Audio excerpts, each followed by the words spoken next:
Alright, welcome back to Eternal Primavera Farm. We can now proudly say that we are the official owners and custodians of this land for the foreseeable future. So that is very exciting.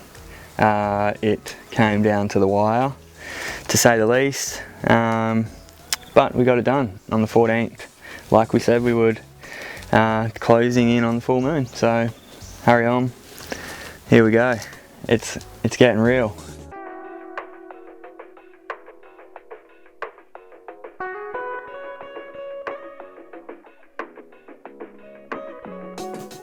So this week on the show, hopefully we can go through our new project. There's a lot that's happened in the last fortnight, which I think we can do a bit of a farm tour later on and just do a bit of a walk around. But for now, what we're doing here is erecting our shroom room from the life cycle crew. So we've got it, I don't know what the dimensions are, I think it's about 3 meters by 2.5. And what we're going to do, because this is north out here, we're a bit worried about it getting a bit too warm in here, especially in summer when we know it will, and perhaps we can put a roof on it. But we've selected this site basically based on the locality and convenience being close to the house, so we'll check it regularly and we can use it easily. Also the location of power, water is already here, so we can plug and play. So another positive for this site selection was the slab that was existing. It seemed to fit this shed quite superbly, so you know it made sense to put it here. So to today's project, what we're going to do and what we've started doing is trying to retain some of this kaikui, because that would get into the house, get into the shroom room essentially, and could disrupt things. But really to try and give this some solar capacity and thermal mass essentially. So we're going to put some plants into here, into a garden bed. Hopefully they'll get up nice and high, shade the room a little bit, create some humidity in the air. And yeah, even for the house, it should, you know, cool this north face down a little bit. So for now, this just makes sense. $0 setup, turnkey, get into it, hopefully be growing mushrooms in the next couple of weeks. Can produce our own hay here. We've got plenty of coffee waste with some coffee lovers on site. So really, we can get cracking. So what I've done is pressure clean this base, and I've pressure cleaned all the panels over here. So this will probably end up just being a frame for what we end up building, because yeah, we may want to insulate a little more or make things a little bit easier to do like a complete washout. But again, for now, it's going to form a purpose. And I'll take you and show you the Jarrah sleepers that we've got. Just picked them up from the resource pile.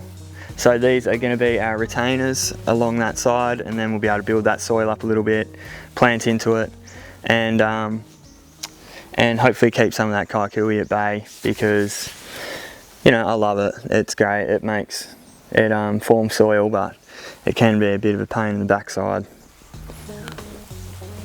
Bit of a delay. Ran out of battery on the chainsaw.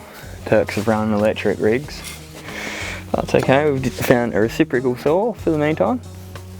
Of Klausy. Always hard hearing yourself back on these because it's not mouth breathing. I'm like, don't mouth breathe, nose breathe.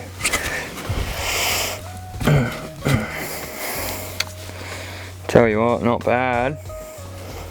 Not bad at all. Might even be able to get some granite or something.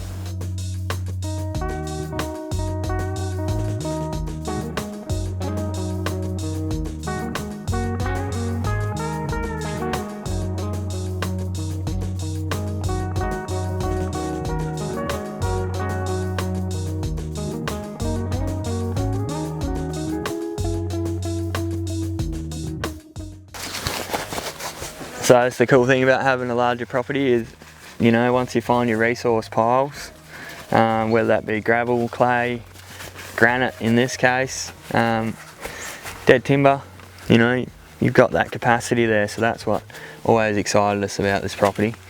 So we're going to find ourselves a nice big granite boulder for the garden bed.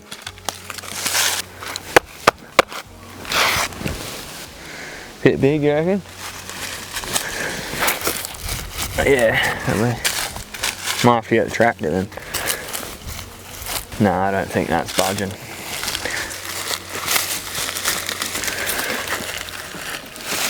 Oh yeah, that's the one, isn't it?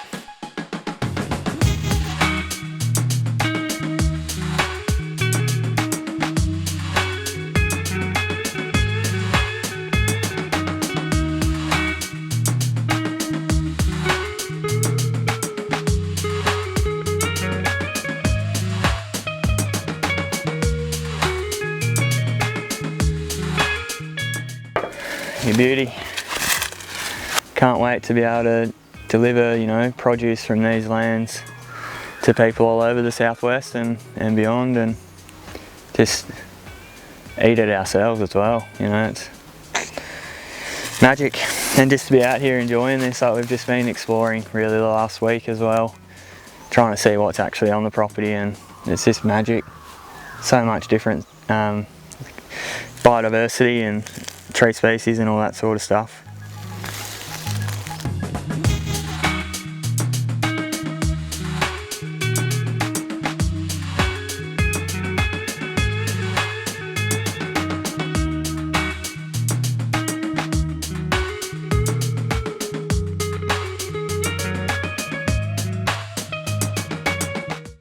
Welcome back to Eternal Primavera Farm. It's been a minute, but there's been a lot happening, both personally and on the farm, so all good things, that's for sure. But today is a very exciting day. We are about to take a trip into the mushroom shed, and we're going to have a look at what's been happening in there, and hopefully we might have a few fruiting bodies. And then once we have a look at this, I'm going to just take you through quickly about how I got to this stage and how I inoculated the buckets, and then I'll show you the workings of this room, the components of it, and hopefully you can start growing some mushrooms at home too. Let's have a look.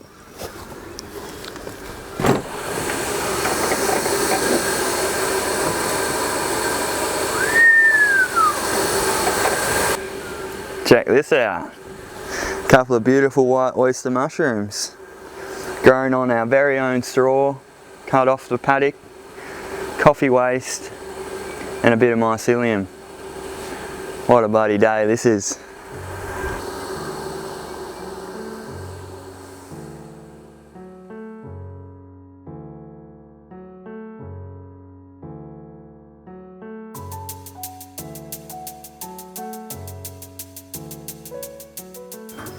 Alright, let's take a look in the operating system. So here we have the temperature and humidity control. Nice little power board that sets up the humidifier and permanent power. And this should keep the room at the perfect humidity, although I haven't got that working exactly right just yet. But it seems to be working, and we're growing mushrooms, so. So I'm just going to take you through a really top level, simple explanation of how I got these buckets growing mushrooms. So first things first, I cut some hay from the paddock. So first of all we cut the hay, and then it goes into this tub for 24 hours with some lime. So I'll make up a lime water, and what that does is pasteurise a bit of lime. And what that does is pasteurise the hay and kills any bugs or moulds or anything like that that may interrupt your grow. You're going to have to get yourself some spawn. So this is mycelium or mushroom spawn, and this is available a lot of places now online. I'll just give you a close-up of what that looks like. So this is our mushroom spawn, and is available from most mushroom sort of online stores nowadays. This one came from Life Cycle, a really cool Australian company that we really like what they do. So, but there's many other places. So just have a look, type in mushroom spawn. So that's the spawn. So you need your hay, your spawn, some lime and coffee. If you can get your hands on coffee, go to your local cafe, take a bucket, say I want some coffee, and you get some coffee. So you're not getting coffee, you can get a coffee while you're there, support your local cafe. So get yourself some coffee grinds. So coffee grinds, if you can get yourself organic coffee, it's even better. So most cafes will be really happy to give you this because, you know, they're diverting it from landfill. It's another problem they don't have to deal with. So we got coffee, hay, spawn, lime. That's all you need. Then you're going to want to get yourself some buckets.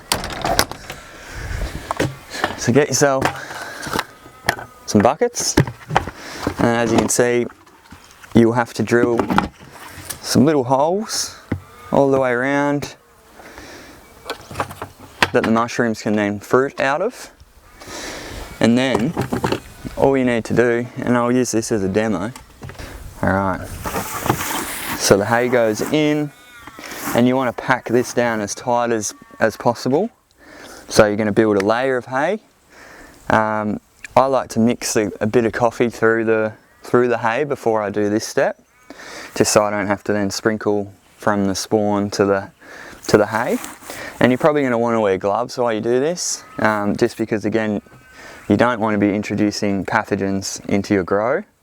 And then so hay with coffee in it, a little sprinkle of spawn on top of that. Hay again, spawn, you're just making a big lasagna essentially, filling it up to the top, and again it's packed in hard as you can. Lid will go on, off it goes into the room. Now that is a very basic top level explanation of how to do that grow. We will over time do a more in-depth video if there's demand there and if people want to know about this a bit more. So if you do, make sure you leave a comment below in the thread and tell us what you want to know about, tell us what you want to learn, and we'll try our best to help you out. But yeah, it's a super exciting day on the farm. Our first mushrooms have fruited. We have already found a market for them, which is something we've struggled with our produce so far. So hopefully we can start selling a few, getting back a few of the costs, and best of all having, you know, delicious, nutritious oyster mushrooms for our family and for everyone here. So watch this space, make sure you subscribe to the channel, check out our other videos, and thank you for your support so far.